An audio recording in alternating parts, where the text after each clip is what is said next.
Ladies and gentlemen, welcome back to Florida's #1 hockey podcast. Happy New Year. How you doing? Welcome. We got a great show for you. Let's kick it off. Woo! Happy New Year. I don't want to be that guy. Ben, don't worry. Where are you going? Where are you going? Ben Castro, the producer to the stars here. What's the deal, bro? What did I miss? We got a lot of stuff going on. We got some big streamers. We got some big clients coming into the studio. We got a lot of stuff. I got a little hairdo, change up, scenery. What do you use? L'Oreal or? Yeah, exactly.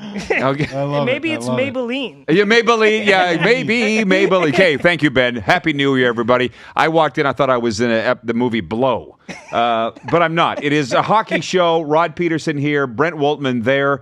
Happy New Year, my friend. How are you? Happy New Year, Roddy. Good, man. Good. Yeah, good. Well, it's what we're calling the Winter Classic episode.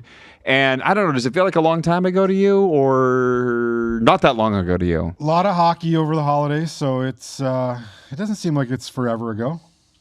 Well, I've asked the viewers for some questions, so I actually have quite a few good ones here today, but we're talking about a Florida Panther. Well, it's the Cats and Bolts podcast. The Cats got spanked in Toronto last night, 4-1. We're going to talk about that.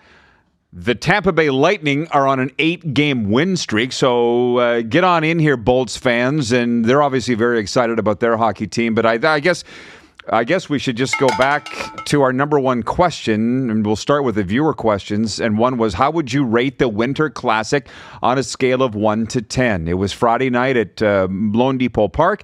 What was the official attendance? 35,000, 40,000? It was right around 35 plus. Okay. The Rangers won 5-1. That was the only downer of the night. I'm going to give the Winter Classic an 11 out of 10 on a scale of 1 to 10. Listen, I'll go first and then you. They made it snow in Lone Depot Park. They made it snow. Honestly, for all the people that were bitching and pissing and moaning about how can they have a Winter Classic in Florida? Nothing about Florida says winter, blah, blah. Zip it. You know what I've realized? It was all jealousy. That's what I'm thinking. Well, everybody wanted to be there, and those that weren't were pissed off that they weren't there. Listen, I think the only place that they could have pulled off what they did was here in Miami. I mean, class act from start to It was. Unbelievable. So are you 11 out of 10, 12 out of 10? I am off the charts. I mean, I think they did a phenomenal job. Okay, good. Then it's not just me. So to be honest with you, I've been to the Olympics. It had an Olympic feel. Like when they started, listen, they didn't make it snow. It was confetti from the top of the roof at Lone Depot Park. But on television, it looked great. I had a lot of my Canadian friends writing me going, well, I thought it was AI, some computer-generated thing. So it was awesome, man. And there's just a certain amount of people that are going to poo-poo everything because I saw some South Florida people saying, I didn't even know what was on. Listen, absolute hats off to the NHL marketing department. They pulled it off in epic proportions. I mean, listen, every part of that event was, with the exception of the outcome of the game, was first class. Well, I guess we could talk about the game. The Panthers weren't really in it. They lost 5-1. And I'll say this, I love the Panthers. I don't like being critical. But as somebody said to me the other day, the Panthers know what the problem was. I think they got caught up in the moment. The families were down. It was a big party. They just one team came to play hockey, and it was the New York Rangers. They won 5-1. The other team was hosting a party, and there was all the excuses, to be honest. I mean, I walked into a Marin Bank Arena Sunday night talking about it with folks there. They're like, well, apparently Bob couldn't see the puck well. I said, well, Igor Shesterkin played on the same ice and almost had a shutout. At least we got to hear the Panther goal horn and the song once. And I don't want to poo-poo everything. It was one game out of 82. They lost. They didn't play well. Everything else was amazing. Listen, Zibanejad had no problem finding the back of the net. We can talk to that. But listen, how many times have you seen it in professional sports? A team that hosts an event like that comes out and lays an egg. A lot. We see it a lot. And I think you spoke to it. It's, there was a lot going on the week prior to getting to it. Families were in town, Christmas, New Year's, and New York Rangers came to play and they showed it. Yeah, well, and the other thing, it was, do the records even matter? I've covered a lot of Super Bowls. I've covered a lot of Grey Cups, like national championship things. And this had that feel whereby the game is somewhat secondary. I mean, I sat in the news conferences with Paul Maurice and Mike Sullivan and Brad Marchand and Mika Zibanejad. And there just was this sense that one team took it more seriously than the other. And I say that very respectfully. The results on the ice showed that. But does the matchup matter? They very consciously brought in New York for a reason. Listen, it was my first one that I've ever been to. And I'll be honest with you. The least exciting part of it was the actual game. Right. I mean, that's the championship feel. We took my family, and I mean, it was, everything in between. You had Biz there, you had Gretzky and Darren Pang up on the stage answering questions and telling stories, and the fan experience, and the Panthers rolling up in Ferraris with the Miami Vice look. And then all of a sudden you had this hockey game that you played in between everything. But again, it was a great day all in general. It was beautiful. The highlight for me, to be honest with you, was at the beginning of the day when the announcer came on and said, "Let's open up the windows," and they pushed the button. Yeah, and the windows at the end of the arena opened up, and the roof rolled back, and you had the full moon and the Goodyear blimp, and we're in Miami, and they're playing hockey. So it's pretty amazing. It was awesome. Yeah. Absolutely awesome. But, and to be honest, I've been giving, and a lot of people have been giving the NHL a lot of kudos for the show that they put on, but I think a lot of kudos need to also go to the Florida Panthers for hosting it, having the idea to doing it, because for as long as I've been here, it was nothing but a dream that they would ever play an outdoor game in South Florida. And they lucked out. I mean, the weather was perfect. It was, I think, at game time in the mid-50s, so it had a little chill in the air. It was listen, it was an event that I will never forget. Glad I had an opportunity to experience it. Hats off to everybody involved for putting it on. Yeah, for those that are watching on YouTube, please tell us what were your thoughts of the Winter Classic. What would you rate it on a scale of 1 to 10? I have said 11 out of 10. And the other thing is, got to meet a lot of people in the NHL media circles that I hadn't met before. And one guy, Dennis Bernstein from NHL Radio, talked about the addictive nature of outdoor games. He's like, once you go to one, you got to go to them all. You said this was your first. It was my second. Brent in my hometown of Regina, Saskatchewan, Canada, hosted Paul Maurice and the Winnipeg Jets in 2019. They beat the Calgary Flames in overtime 2-1. And Paul said that was one of his greatest hockey memories because there was a snow globe feel. I'm still on the Celsius scale. It was -2. What was that? That's a beautiful day. Yeah. In Saskatchewan in the winter, it certainly is. But I don't know what that would be, like 30. No, that would be 30. 30 degrees. Yeah, 30 here. So it was cold by your standards. In Canada, it was a beautiful day. And now I'm sitting there. We want to go to Tampa. Probably will go to Tampa. It is, I want to say, February 1st. February 1st. Yeah, they're playing the Boston Bruins. And actually, since we're calling it the Winter Classic episode, before we go on and talk about any other thing hockey related, one of the questions came in from the viewers said, did you like the Winter Classic jerseys? We have one up. That's another thing. The bitching is just out of control. Anybody that said that they were going to be more positive in the new year, it's failed. Out the window. Yeah. I love the jerseys. I love the stripes. Where did this stupid Ronald McDonald thing come from? You seen people saying that? I just tuned it out. I'm a huge fan of them. I think they look awesome. As you know, I got my son one. And, listen, let them bitch and complain. I mean, if you don't think it's like really the hockey nice. fan, I think they're sharp. I mean, look at the Rangers one. The Ranger one was very plain. Basic. Not a lot of very thought into it. Tampa's is very similar to the Rangers one. But listen, I think creatively they came out with it. I loved it. I own one, and I would buy another. And that one came from the Woltman household, by the way, so thank you so much. Merry Christmas. Yeah, thank you. I was very excited to unwrap that. So, 10 out of 10 for that. The Tampa Bay jerseys, were you with me? We were watching the pregame, or who the hell was that? They said the TBL stands for the Bucks be losing. Ouch. Yeah. They're okay.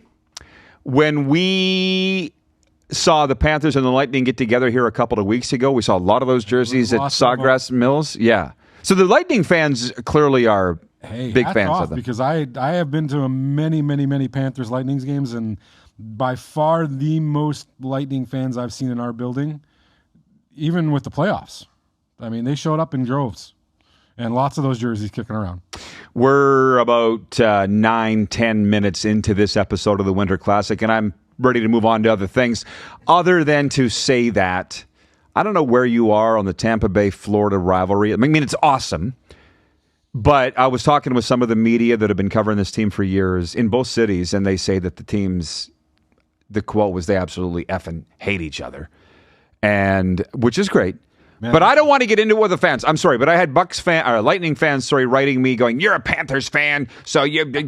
Hey, I'll speak critically and respectfully of both teams. I mean, I live here. That both teams treat us great, treat this show great. So I'm not necessarily going to pick one over the. You can. You're a season ticket holder. Where do you fall on that? I'm a hockey fan in general, and I'll be honest with you. It's easier to be a Lightning fan right now than it is a Panther fan. The Lightning are an absolute heater. I mean, they're playing incredible hockey, and I picked them at the beginning of this, if you remember, to be there at the end. So I'm a hockey fan. I am a Panthers season ticket holder. I will cheer for my team, but in all, I'm a hockey fan. Well, I'm not.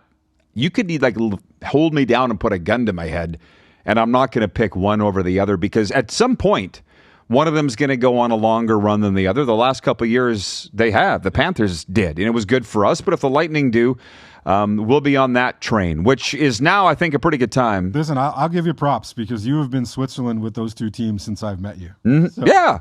No bias either way.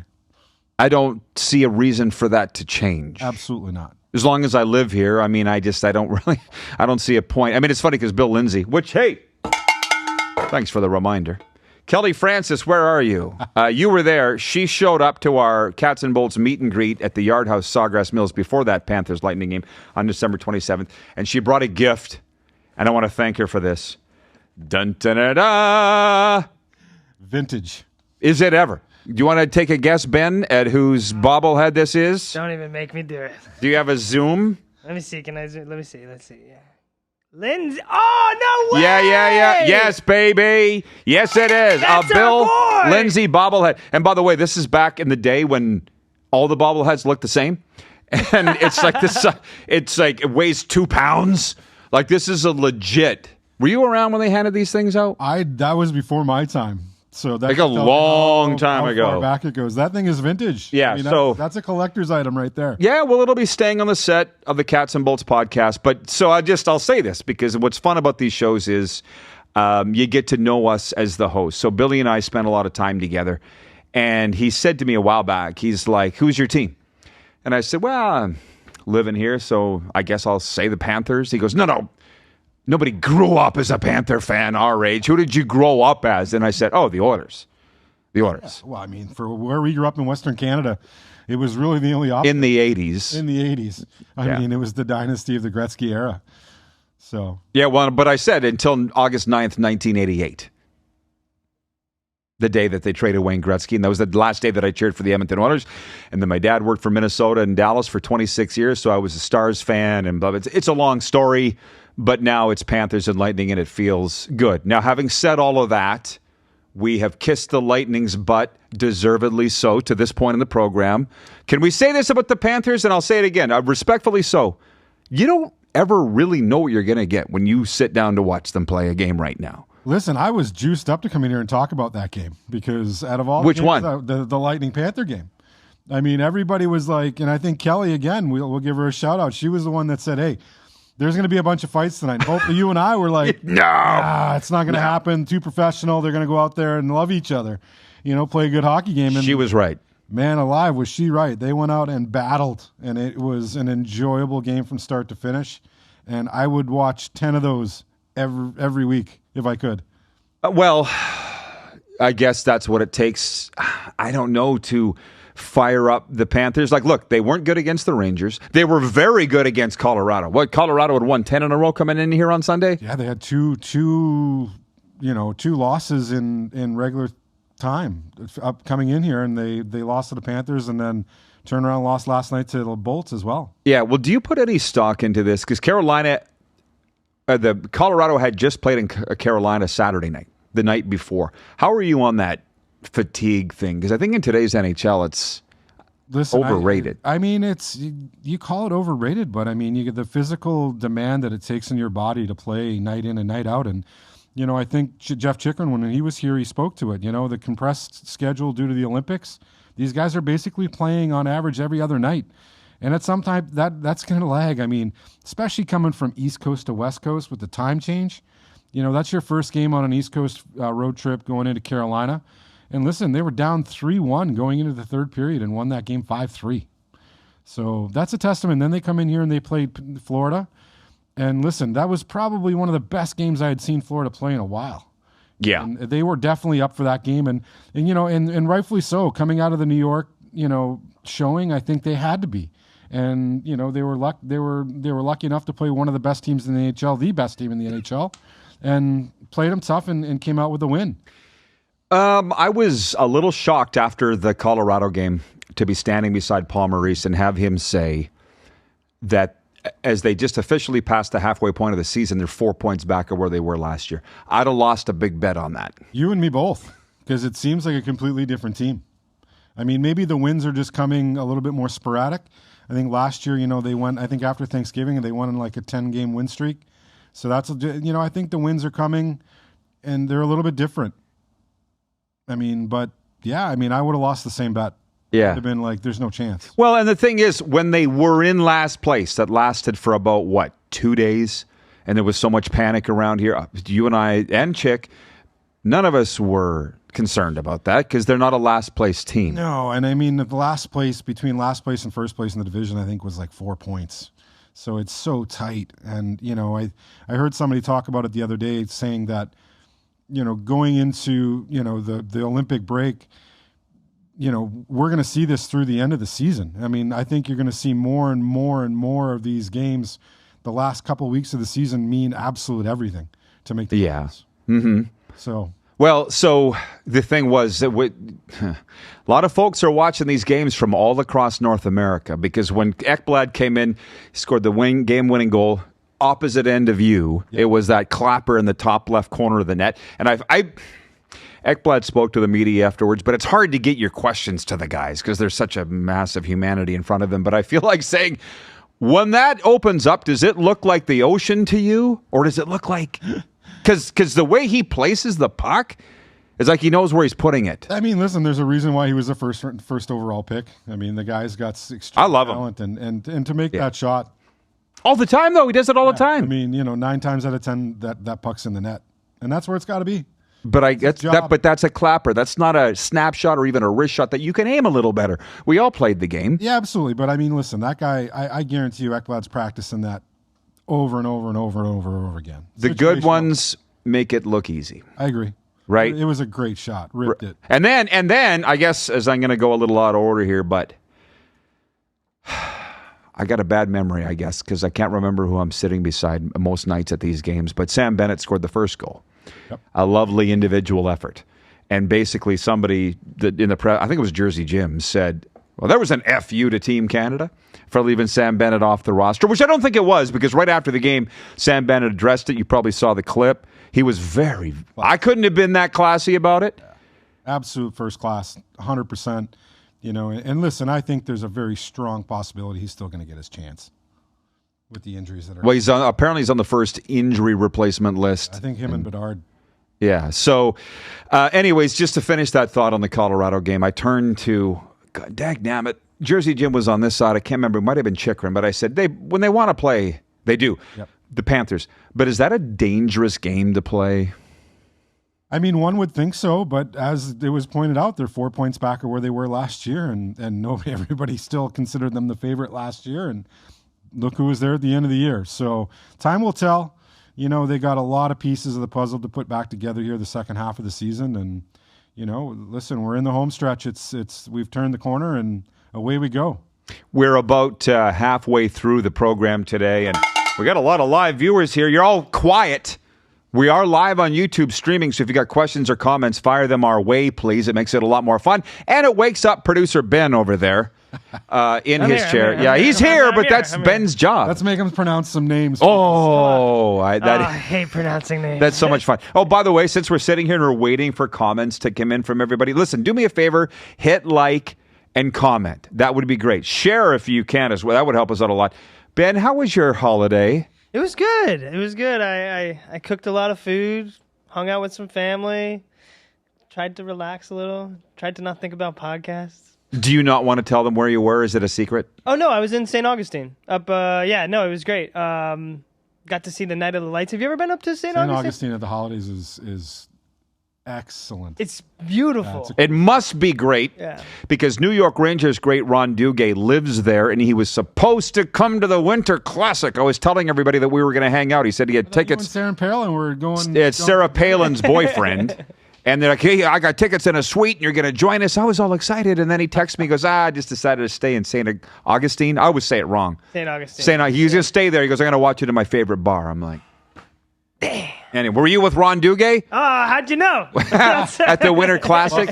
So anyways, so get some comments in here, everybody, as we talk about the Cats and the Bolts as we head into the second half of the NHL season. Ben Cobbs writes and says, can I get my shout out? There it is, Benny. Done. Consider yourself shouted out. I guess on that thing about Chychrun saying about the guys are getting tired, they do look at times tired. Different teams. Is this going to be a thing? Listen, I think, as you go into it, I think the winter break will be huge for these players. They're going to get some batters recharged. They're going to get, 10 or 14 days off, I think. And, the grind is coming, and I think everybody knows the grind is coming. So mentally, you got to take that time and get prepared. You do, but here's the thing.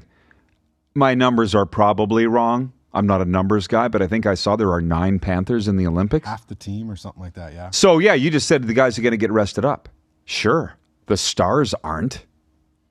Like, they because I've been around this a lot, even in the junior ranks, right? Back in your day, the Stars are playing in the All-Star games. They're playing in the World Juniors. They're playing in the, you know what I mean? They don't get a break. How many games do they play in the Olympics? 6? Oh, well, if they make the playoffs, let's say 4 round robin games and then a quarterfinal, semifinal. So 7? 7 games total? Yeah, probably. They win the gold over a 14-day period. That's pretty good. Every second day, plus traveling halfway around the world. Yeah, I mean, it's like I say, I mean, but if you ask one player if they're willing to do that or not, you guarantee that every one of them is signing up for that. I get that. I'm just saying the wear and tear on the body is immense. Definitely plays into it for sure. I guess the best case scenario is everybody comes out of it injury free, and we go into the second half of the season and away we go. Well, the other thing, by the way, is we just jump around a little bit, but that's fine. You follow far more than I do of what the fans are saying. I follow a little bit, but not as much as you. Did you see the people saying that John Cooper, Lightning coach, who's the head coach of Team Canada as well, left Bennett off the roster because he's salty at him because he's a Panther? Did you see any of that? I didn't see any of it, and if I did, I'd laugh at them because that's just an ignorant comment, period. Multiple people said that. Well. Keep thinking it. I could care less. Well, the old me would have gone right back at those people and shoved it right down their throat and told them how stupid they are. But because that's not a thing. You can't fix stupid. Well, no, but why would people? Do you think they actually think that? I mean, trust me, nothing. I wouldn't put it past anybody at this point in time, but to think that is just straight up stupid. I mean, listen. I mean, John Cooper is a world-class coach, and it was surprising with Bennett not being there. And listen, there's decisions that are made, and it's not just John Cooper's that's making that decision. So, ignorant comment. That's also it's not just John Cooper. You're right. Which, by the way, for the U.S. viewers that are watching right now, Mike Sullivan, you weren't there, but I was sitting at his news conference the day before the Winter Classic, and he was getting hammered by the media about Adam Fox of the Rangers not being on the team. And they were good questions. They were like, you coach him on the Rangers, but you also coach Team USA, and you left him off. How's that work? How's that dynamic? And he was getting very frustrated and steamed. Seth Jarvis came out and spoke his mind about not getting picked. I mean, he was an intricate part of that All Nations tournament, and he didn't get picked, and he let everybody know he wasn't happy about it. Basically, you guys made a huge mistake, and I'll show you. Yeah, but that's Seth Jarvis's kind of attitude. I mean, he was injured. He hasn't played a lot of hockey. He came back. I think he's just back now, but. Him and Bennett are the 2 players that were missing off the Four Nations Cup team, and he didn't handle it as well as Sam Bennett did. Do you employ how many people? You tell me 100 people, something like that. Yeah, you employ some young people. Yes. Yeah. So I hear this all the time. It's just that generation. And I'm like, what? Ben's not like that. No, Benny. Ben is in that generation. Ben is respectful. He does his job. He doesn't mouth off. Not that I've ever. Do you, Ben? When when I'm not around? I'm a. You're a hardworking. Diamond in the rough in this generation. Is that the right diamond in the rough? A rose between two thorns, literally. But no, Ben's not that. Do you find that you don't get along with people your age because you're so not entitled? Yeah, and I can't even date girls my age because you don't. That's the thing. Maybe you should try. That's a whole nother. That's another show. Yeah, another show. That's another podcast entirely. But anyways, I'm hearing it more and more. That's that generation. Listen, to me, it's a true professional, and I think Sam Bennett handled it the best way he possibly could. Listen, it's a huge opportunity. Is it a big slap in the face to be left off that team? Listen, from an ego standpoint, you're talking to a guy that just won 2 back-to-back Stanley Cups and a Conn Smythe. He's doing okay, right? And he just got paid. And he just got paid. He signed a long-term deal. I mean, listen, it's a huge honor to go over and play in that tournament. Would I love to see him on that team with the short ice? Yeah, absolutely. And will he get that chance? But you got to be a professional about it, man. You can't. Well, yeah. Don't put yourself in that position. Sam was, and I was standing right beside him when he was started with you could tell he went into PR mode, almost like he'd been coached. And I think he's a classy kid. There's no doubt. He plays on the edge. We love that about him. But I'm like, I can't believe what's coming out of his mouth right now. And if anybody goes, obviously I'm disappointed. Pretty much said if I'd played better, I might have had a better shot. But I need to be grateful for the fact I wore that jersey and won. Like he was just so classy about it. And listen to what the man said. I mean, he didn't set the world on fire the first few weeks of the season. Everybody was kind of wondering where he was at. And, now he's on a little bit of a heater. He's got, 9 games straight with points. And listen, that's part of it. I mean, you have to understand the thought process that goes into putting this team together. And I wouldn't want to be sitting in that chair. Because any decision that you make, you're going to get roasted. If they would have left Tom Wilson off the team, you would have got roasted. If they would have put Bennett on the team, you would have got roasted. I mean, any which way you look at it, those decisions have to be made. They're hard decisions, and they made them. Kelly Francis checking in. She says, hi, Rod and Brent. Hi, Kelly. You missed the whole grand unveiling. You missed it. She's the gal that donated the Bill Lindsay bobblehead. Yeah, so you might want to rewind. We had a very special ceremony here earlier welcoming Bill Lindsay to the desk. We did. To the podcast desk. But it's funny because there's a lot of talk in both countries amongst hockey fans about these Olympic rosters, and I had a very good friend, Mike Lee. You had him on your boat. Yep. I called him the land man. Because that was his job. He was a landman. And ironically, he's never watched Landman. But he said he was at a banquet in Estevan. Steve Yzerman was there after having named a Canada roster for whatever Olympics. And he goes, any idiot can pick a roster for Team Canada, but we just happen to be the idiots that are doing it. Right? So the pressure that goes along with this, I put it in my weekend column that you can read at rodpeterson.com anytime. But I said, this is not a fantasy football roster. They're not going through an app picking names. There's personalities, there's emotions, there's the pressure that goes along with playing hockey on the world's biggest stage. Because what if you don't win? Canada's on fire as it is right now because they didn't win the World Juniors. It'll be 10 times worse if they don't come home with gold. Complete civil unrest if it doesn't happen. I laughed because I was watching before I came here. The Kachuk brothers had Mike Eruzione on their podcast. And it was funny because Eruzione goes on there, he goes, he basically said, you effers need to go out there and win this so they stop talking about us. And I just laughed, right? Because it's true, 1980, right? Eruzione and the miracle on ice. And he went on the Kachuk's broadcast and basically said, you bastards need to go out there and win this thing. Do you think he actually believes that? Listen, I mean, at some point in time, you want to see your country prevail. And I mean, it's the last time they won it.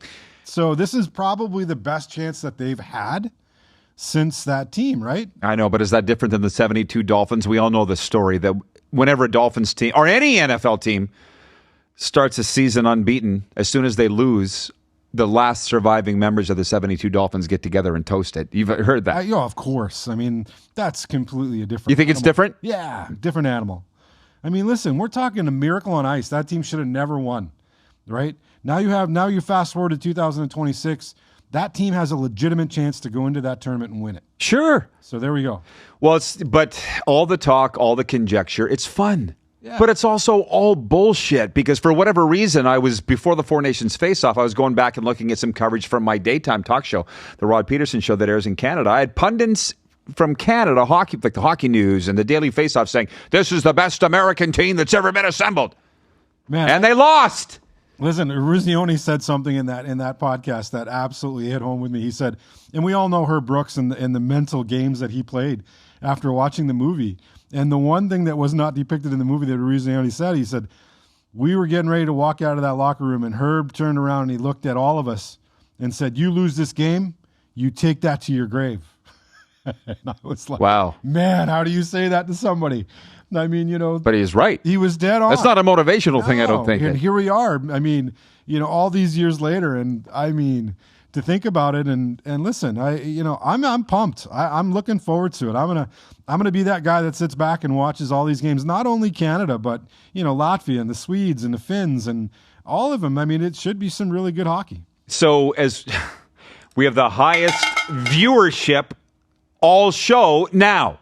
So we're going to stay on the air for a little while. Are you okay with that, Ben? Man. Do you have anybody else coming in? I do. At the bottom of the hour? At 4:30. Oh, well, okay. We'll go for a while here.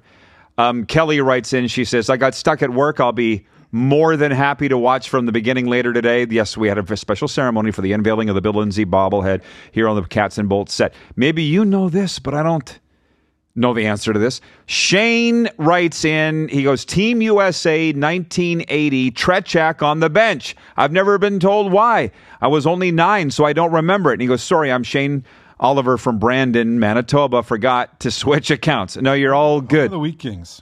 Yeah, I don't remember why Tretiak was on the bench either. They let 2 goals in, and they pulled him. And if you remember in the movie, Herb Brooks said, they just put the best goaltender in the world on the bench. And it was because he had let those 2 goals in, and the coaching staff didn't know what to do. They'd never been in that situation.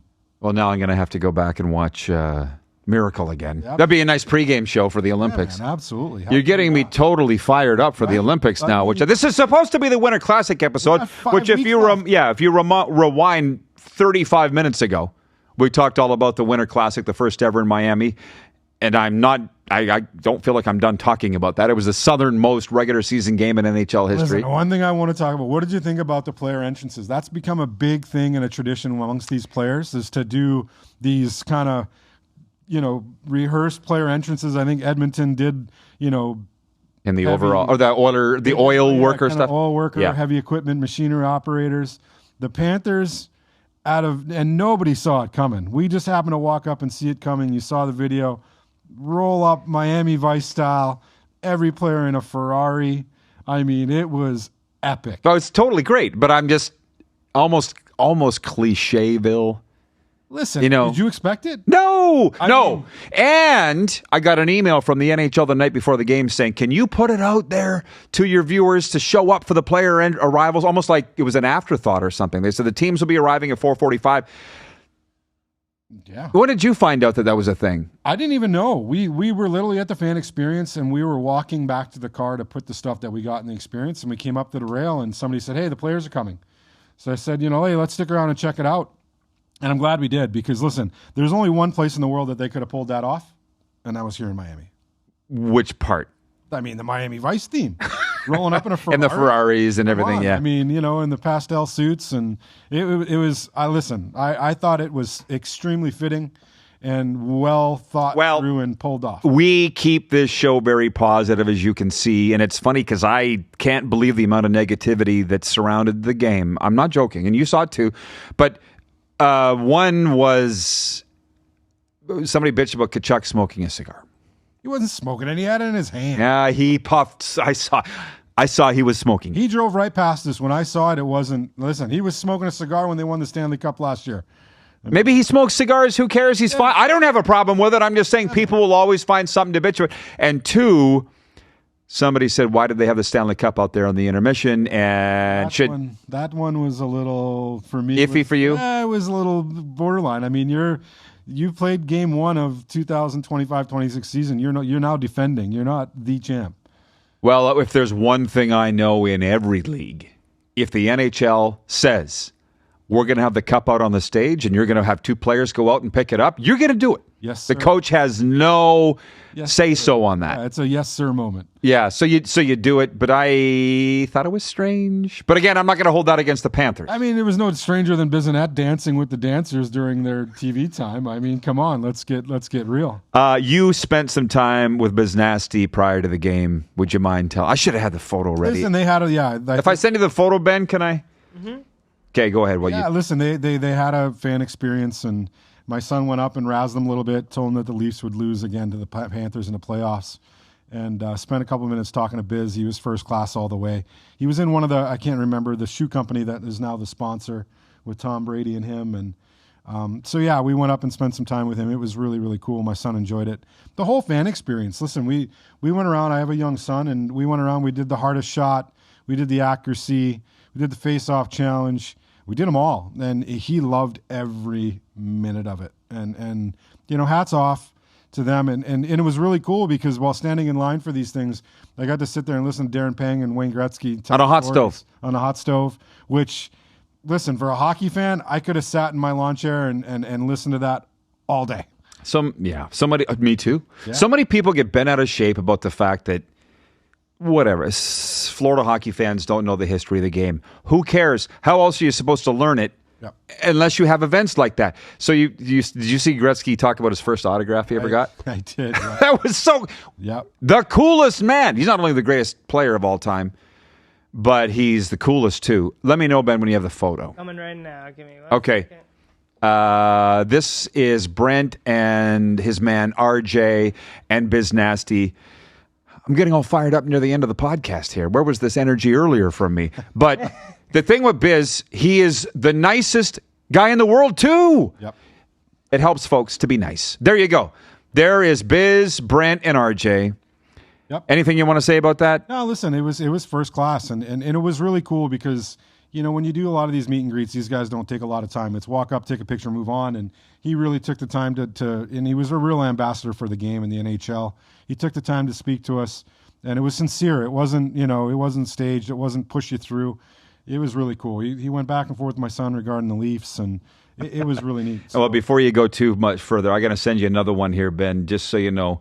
But so when I text Biz, he writes back in less than a minute. Or if I tag him in something, he's looked at it. I'm like, do you not have better things to do? You have 2 million followers on social media, and you're writing me back. So I sent him a photo of me and C's together, and you've seen this before. This is what I got back less than a minute later. Like, you can tell by the look on his face he's not serious. Right? Yeah, so anyway, Biz, we love you, and thank you for everything you do for the NHL. And just with Gretzky, he's sitting there, and I don't know how it came up, but he goes, the first autograph I ever got of an NHL player was Tim Horton. And the whole place was, ooh, and there was thousands of people in that outdoor thing. And he goes, you all think he makes donuts. It was a hockey player, Tim Horton. It was so good. Yeah. Those hot stoves are amazing. It was cool. I mean, some of the stories, the other one that, him trading a pair of his game-used gloves and a stick to get his family tickets for the playoffs in Toronto. I mean, he had somebody go out to a scalper and said, Gretzky's family needs tickets. He says he'll give you a pair of gloves and a stick for, 4 seats on the glass for the Toronto LA series, I think it was. So, yeah, it was super neat. I mean, listen, the whole day was great. Yeah. We got down there at 2:00 in the afternoon, and there was so much to do by the time we actually had to leave a little bit early to go into the game. And listen, to me, at the end, the game itself was, I wouldn't call it the low point, but it wasn't the pinnacle of the whole week, the whole day. No. Well, we're giving it an 11 out of 10. And I'll lastly end this with Shane from Brandon regarding the movie Miracle and why was Treček on the bench. He says, I've never seen the movie. Bad fan here. Sorry. Got to check out the movie. Well, that would be a fantastic thing for us all to do. We should have a friggin' viewing in Meisner Park Amphitheater of Miracle before the Olympics. Listen, if you have not seen that movie, it is a top 3 hockey movie for me. Seen it? I haven't seen it for 25 years. I've watched. Every time I see it, I watch it on television. Okay. You can't get again. That thing. Yeah. Again. The whistle. Yeah, it's great. Yep. Okay. It's a pretty neat. I'll tell you who's great, Ben, and everybody, and you. The viewers here on Cats and Bolts. This is why it's Florida's most watched hockey podcast, because of people like you. Great job, Benny. See you next week here on Cats and Bolts. Almost killed him. Almost got me there. Whew.